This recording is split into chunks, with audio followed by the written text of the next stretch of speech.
mentioned to the President's statement, also to the statement by the Treasury Department, by the FDIC, and by the Federal Reserve. I think these statements give a very great deal of insight into the immediate actions of the United States government to restore confidence and to ensure stability in the banking system. The U.S.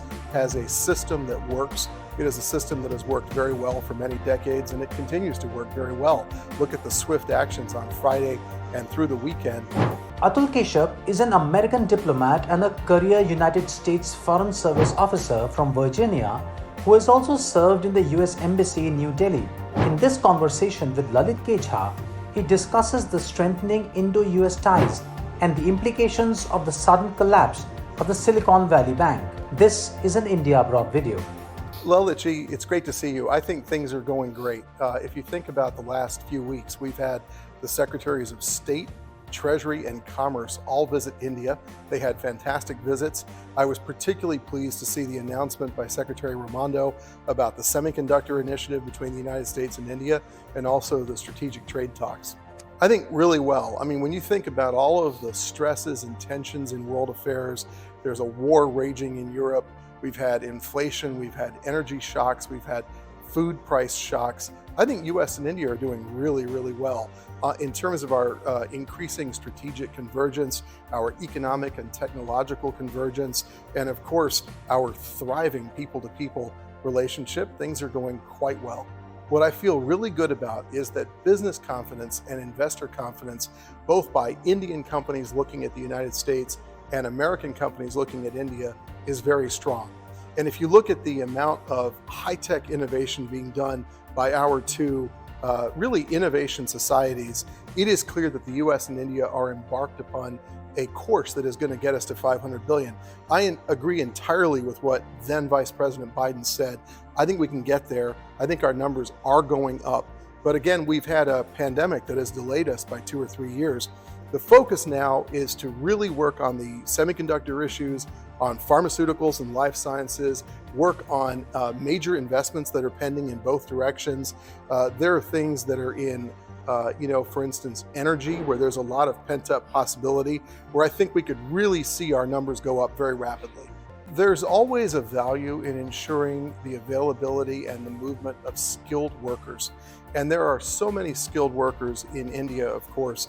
In fact, India has the largest available, scalable human talent on earth. And I think a lot of our companies, Indian and American, recognize the great value of that talent pool. For the IT workers, and you mentioned the layoffs, certainly there have been some layoffs in the tech sector, and there might be more to come. I think what's important is to be able to have these folks adjust from one job to another in a way that allows them to offer their talents to these companies, and also ensures that our two countries, our two great democracies, stay on top in the war for talent all around the world.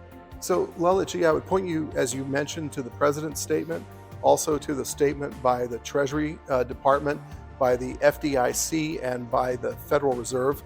I think these statements give a very great deal of insight into the immediate actions of the United States government to restore confidence and to ensure stability in the banking system. So I'll refer you to those statements. I think they speak very well for themselves about the existing situation. I think they will make their own decisions, but the US has a system that works. It is a system that has worked very well for many decades, and it continues to work very well. Look at the swift actions on Friday and through the weekend to ensure confidence in the system. Between the US and India, I think the sky is the limit. If you think about our diplomatic engagements with each other, economic and strategic engagements, our Quad partnership, I2U2 partnership, this is a relationship that I think is really starting to hit its stride. And I think that we are heading for escape velocity. I think we're going to see much bigger business trade between our two countries. We're going to see a lot more investment. I think we're going to see a continuing boom in people-to-people ties. Our strategic convergence is getting stronger and stronger. I'm very positive.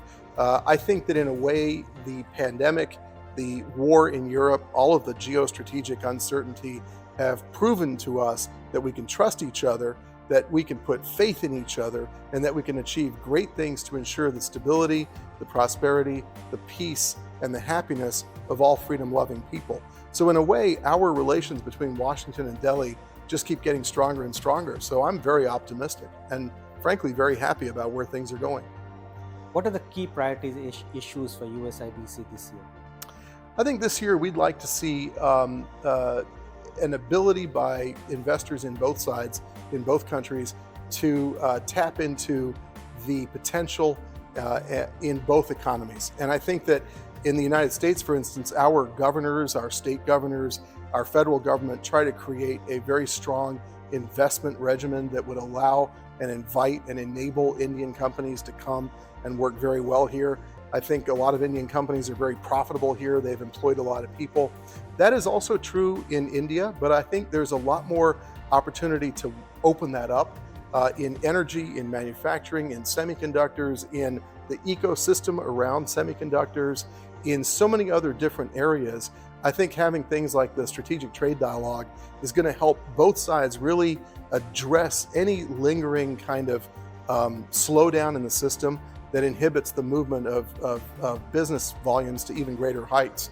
So there is ample opportunity for both governments to really examine pending proposals, deals, MOUs between companies, and to try to make those happen and to really make them reality in areas such as defense. I was in India for Energy Week. I was in India for Aero India. There is so much potential deal making where the two governments can create a conducive environment and to take us to even bigger heights. So I take great comfort in the fact that the US and India are now not only Quad partners, but they're also Indo-Pacific Economic Framework partners. There have been a couple of discussions within the Indo-Pacific Economic Framework. Let's see where that goes.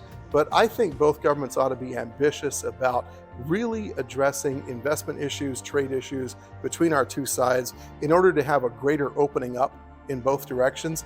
I think if both governments take decisions to open up further, to create a really good framework for trade and investment, you're going to hit that $500 billion target.